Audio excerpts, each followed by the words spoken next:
Ivana Alawi hindi totoong ma-attitude sa set ng Batang Quiapo. Naging usap-usapan sa social media na si Miss Ivana Alawi raw ang tsutsugin sa top hit share ng Batang Quiapo dahil ayon daw sa chismis ay ma-attitude na daw ang aktres sa set.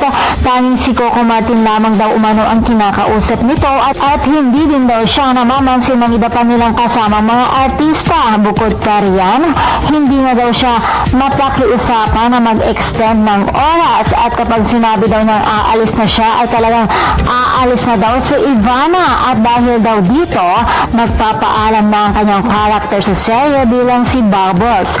Subalit mariing itinanggi naman ito ng kanyang manager at sa programa ni DJ Jai Ho na Showbiz Sidelines, nakausap daw umano ni DJ Jai Ho ang manager ni Ivana na si Perry Lansigan para bigyang linaw ang isyong ito.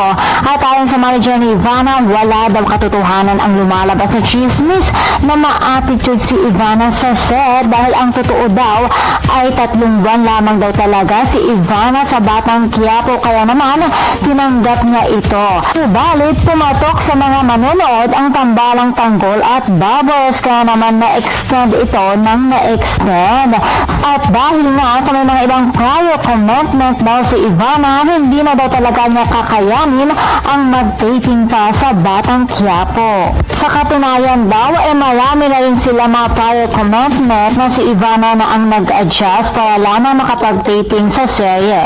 At hindi rin daw totoo na nag-last taping na ang actress. Sa July 12 pa daw ang kanyang last taping. So ayun po ang katotohanan.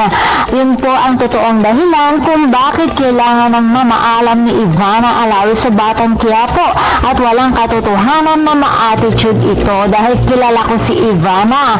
Nakasama ko siya sa aking panaginip at sobrang bait at napaka-genuine na tao.